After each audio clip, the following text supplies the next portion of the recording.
क्या हाल चाल है सबका। अल्लाह ताला सबके लिए बहुत बहुत आसानियाँ पैदा करे, जना खुश रहें, आबाद रहें। गर्मी बहुत ज़्यादा है बहुत ज़्यादा गर्मी आ चुकी है। बहुत सारी बातें होती हैं जो दिन में ना इंसान के चल रही होती हैं। सबसे पहली बात तो ये कि आज मेरा थोड़ा नहीं, बहुत ही ज़्यादा बिजी शेड्यूल था। वो इसलिए था कि माशाल्लाह से मेरी बेटी जो कि मतलब डॉक्टर बन रही है, तो उसका मैंने नेक्स्ट उसका सेमेस्टर था, अब स्टार्ट हो गया। तो बस उसके कुछ मतलब सारी चार्जेस वगैरह, जो फीस वगैरह होती है वो फिल करवानी थी। फिर कुछ सोच रही थी कि शहर बदलने का, कि सिटी चेंज का, मतलब उसकी यूनिवर्सिटी चेंज करने का। बस ऐसे कुछ डिसीजन लेने थे, कुछ सोचना था, आगे जो वो पढ़ना चाह रही है उसके बारे में सोचना था। तो वहाँ पे मेरी ये बात मैंने इसलिए ज़िक्र किया है सिर्फ कि मेरी वहाँ पे ना बहुत सारे अपने पुराने कलीग से बात हुई, और बहुत सारे ना कुछ नए लोगों से भी बात हुई। एक जो सबसे ज़्यादा, अगर तो मुझे देखेंगी तो वो खुश हो जाएंगी एक तो बहुत ज़्यादा मेरे एक नए जानने वाले थे, मुझे एक्चुअली थोड़ा सा वेट करना पड़ा जिनसे मुझे काम था। तो मैंने फेस मास्क अब ज़्यादा लगा लेती हूँ, लोग पहचान जाए तो तंग बहुत करते हैं। तो मैंने ना वहाँ पे मैं थोड़ी देर बैठी, तो वो शायद मुझे गौर से देख रही होंगी, शायद हर इंसान देख रहा होता है। उस बेचारी से रहा नहीं क्या उसने मुझे पूछ ही लिया कि मैडम आपका कोई चैनल है। मैंने कहा चैनल है मेरा। मैंने ऐसे ही बोल दिया, मैंने कहा हाँ जी टिकटॉक भी है। मैंने कहा मुझे पता था आप मुझे बड़े गौर से देख रही हैं, तो आप मुझे पहचान रही हैं। तो बहरहाल वहाँ पे एक अच्छा मेरा एक्सपीरियंस ये था कि अच्छा लगता है जब कोई आपको पॉजिटिविटी देता है, क्योंकि मैंने कभी भी आपको वो कोई ऐसी नेगेटिव चीज़ें नहीं बताई ना कहीं कभी। और हमेशा आपसे शेयर किया कि शुरू में मेरे से कुछ गलतियाँ सिर्फ ये हुई है कि रोने धोने वाली बहुत बन जाती थी, होती रियलिटी बेस्ड थी, बट रोने धोना बहुत हो जाता था। लेकिन ज़िंदगी में देखिए स्ट्रेस होता है, लेकिन आहिस्ता आहिस्ता इंसान सीखता जाता है और बढ़ता जाता है।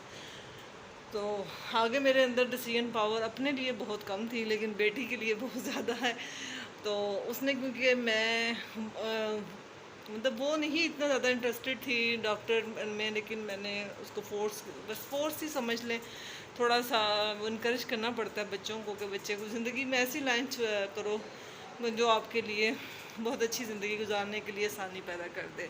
और दूसरा, मैं हमेशा बेटियों को कहती होती हूँ, आपको भी टिप ऑफ द डे देती हूँ कि अपनी ज़िंदगी में हर लड़की एक ऐसा अकाउंट बैंक अकाउंट ऐसा रखें कि जो कि अल्लाह के अलावा कोई ना जानता हो। अपनी ज़िंदगी के कुछ सीक्रेट लाजमी रखें, ज़रूर रखें। हर हालत में औरत के पास, आज का माशरा हम कहते हैं ना कि पैसा, किसी दौर में कहते थे कि ये बात गलत है, नहीं प्यार ज़रूरी है फलान, लेकिन आज के दौर के में हमने ये सीखा है कि पैसे के बगैर आप मूव नहीं कर सकते। तालीम इतनी ज़्यादा महंगी है कि आम बंदे के अप्रोच से ही बाहर चली गई है। तो बस हर बेटी को कहूँगी, अपनी बेटी को भी कहा कि ज़िंदगी में हमें नहीं पता था कि जोड़ा भी जाता है, बस आया और खाया और लगा दिया, ज़िंदगी गुजर गई। और बेटी को भी यही समझाया कि ज़िंदगी में अपने कुछ ऐसे अकाउंट्स ज़िंदगी में एक ज़रूर रखना जिसके अंदर अपनी सेविंग रखते हैं और सेविंग करना सीखते हैं, कि मैंने ज़िंदगी में कैसे ख़ुद को संभाल के जोड़ना है। सदा माँ बाप साथ नहीं रहते, सदा रिश्ते साथ नहीं रहते, ज़िंदगी में आगे मूव करना होता है, बेटियों ने ससुराल चले जाना होता है, ये दैट्स रियलिटी होती है। बस थोड़ा सा बच्चों को समझाना पड़ता है। और जिन चीज़ों से हम नहीं फेस कर सके, हमें खुद करना पड़ा फेस लाइफ में, क्योंकि मैं समझती हूँ वो एक और जनरेशन थी। अगर हम इसको पॉजिटिव लेना कि हमारे माँ बाप की अपनी एक जनरेशन थी, उन्होंने अपने लेवल पे जाके हमारी बहुत अच्छी तरबियत की, लेकिन अब हमारे लेवल तक आते आते ज़िंदगी बदल गई है। मैं बल्कि यहाँ तक अब बात कर रही थी, मैंने कहा कि एक दौर, अब हमारे दौर में गाड़ियाँ, माँ बाप के दौर में एक गाड़ी वाला बंदा बहुत अमीर होता था, अब हमारे दौर में आके हर पंजाबी चिकन, हर कुत्ते बिल्ले को गड्डी है, कोई मसला नहीं है। तो जब आप लोगों का दौर आएगा, मैं कम लगता है उत्ते हेलीकॉप्टर जड़े ना वो लैंड करेंगे तो वो बंदा ज़्यादा मतलब मूव कर रहा होगा। तो बहरहाल हर बेटी को अपनी ज़िंदगी में बच्चे एक बैंक अकाउंट हमेशा सीक्रेट रखो, जिसके अंदर अपनी आपने बचत रखनी है, आपने वो चीज़ें सेव करनी हैं जो आपके आने वाले वक्त में आपके काम आएंगी। अल्लाह ना करे कभी मुश्किल वक्त आपके ऊपर आएगा तो आप उस बैलेंस को यूज़ करना, अदरवाइज़ उस अकाउंट को कभी मत यूज़ करना। ये बात मैंने ज़रा देर से सीखी है, तो आप लोग जल्दी सीख लें, ठीक है। और दूसरी बात, हमेशा उनके बहुत सारे आज पुराने लोग भी मिले जब मैंने लिया उसका फॉर्म वगैरह, तो कुछ करवानी थी, इमिग्रेशन के लिए भी था। तो वहाँ पे बात हुई कि बस कुछ मोहब्बत की बात हो रही थी, कुछ लिटरेचर पे बातें हो रही थी। तो क्योंकि मैं खुद पढ़ाती रही हूँ, तो कुछ पुराने कोलीग्स थे, उन्होंने बात की ना, जब मोहब्बत की बात हुई तो मेरे जहन में फिर फौर एक बात आई। मैंने कहा देखो, ज़िंदगी में हर बंदा कहता है, मुझे भी देख के लोग कह देते हैं आप तो मिलती नहीं हैं, आप फ़ोन नहीं उठाती, या आप मसरूफ़ होती हैं, समथिंग लोगों के गिले होते हैं, या मुझे किसी से गिला होगा। तो मुझे ऐसे लगता है कि मैं खुद पर्सनली कहूँगी कि मुझे ऐसे लगता है कि अगर एक इंसान आपके साथ कोई भी है, आप उसको प्यार कह लो, आप उसको मेल फ्रेंड कह लो, या आप फीमेल फ्रेंड है, अगर वो आपके साथ 4 दिन मोहब्बत से प्यार से ज़िंदगी गुजार रहा है, 5वें दिन अगर वो आपका साथ नहीं दे पा रही या पा रहा, तो आप उसके 4 दिन को क्यों नहीं पॉजिटिव लेते हैं। हो सकता है 5वें दिन जो उसकी ज़िंदगी का है वो उनको मुश्किल में हो, आप उससे पूछ लो कि आपको कोई मुश्किल तो नहीं है, कि शायद वो क्यों इस स्टेज पे आया या आई। मैंने ये बात बड़ी मुश्किल कोशिश, मुझे लगता था मैं समझा नहीं पाऊँगी, कह नहीं पाऊँगी, अभी भी मैं कह नहीं पा रही कि हर इंसान को दूसरे इंसान से ना गिला होता है।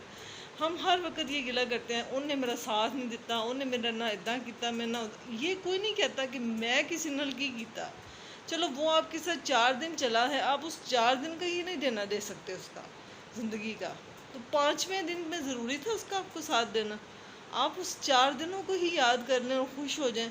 और 5वें दिन का जो, अगर वो आपके साथ आपसे अवॉइड कर रहे हैं या आपसे बात नहीं हो पा रही, तो आप उस बंदे से या बंदी से पूछ लो कि आपको कोई मसला तो नहीं है, कोई हेल्थ वाइज, कोई फाइनेंशली, कोई ज़िंदगी के, कोई बच्चों के, 100 मसले होते हैं। गिले शिकवे करना छोड़ दें। हर इंसान की ज़िंदगी में बहुत सारे प्रॉब्लम्स होते हैं, अगर तो आप हल नहीं कर सकते तो आप चुप कर जाएं, वरना ये समझ जाएं, क्योंकि जिससे, अगर मैं इतनी समझदार हूँ या आप समझदार होगे, जिससे भी आपकी दोस्ती होगी या आपकी सलाम दुआ होगी, तो आपको पता होगा कि ये बंदा किस कैटेगरी का है और अब क्यों ऐसे कर रहा है, तो उसकी कोई वजह है। अगर आपके दिल में अच्छाई होगी तो आप उससे ज़रूर ये बात करोगे कि यार मैं किसी काम आ सकती हूँ, तो मुझे ज़रूर बताओ, बजाय इसके कि मैं उसके ऊपर जाके डंडा सोटा चुकला कि तुमने मेरा साथ क्यों नहीं दिया, तुमने ऐसे क्यों नहीं किया। आप उससे पूछ के तो देखें, उसका शुक्रिया अदा करेंगे, तुमने 4 दिन मेरा बहुत साथ दिया, 5वें दिन क्यों नहीं मेरे से बात हुई। 4 दिन की मैं इसलिए बात करेंगे ना, 4 दिन जी चाह पूरा हो गया, पंजाबी के मुहावरे होते हैं, वो 4 दिन के लस मैं इसलिए यूज़ कर रही हूँ। तो मेरी बात को ज़रूर फॉलो कीजिएगा, सोचिएगा और मुझे ज़रूर बताइएगा कमेंट्स में आके कि मैं कहाँ तक ठीक हूँ, और सब्सक्राइब कीजिएगा। टेक केयर, ओके, अल्लाह हाफिज़, बाय।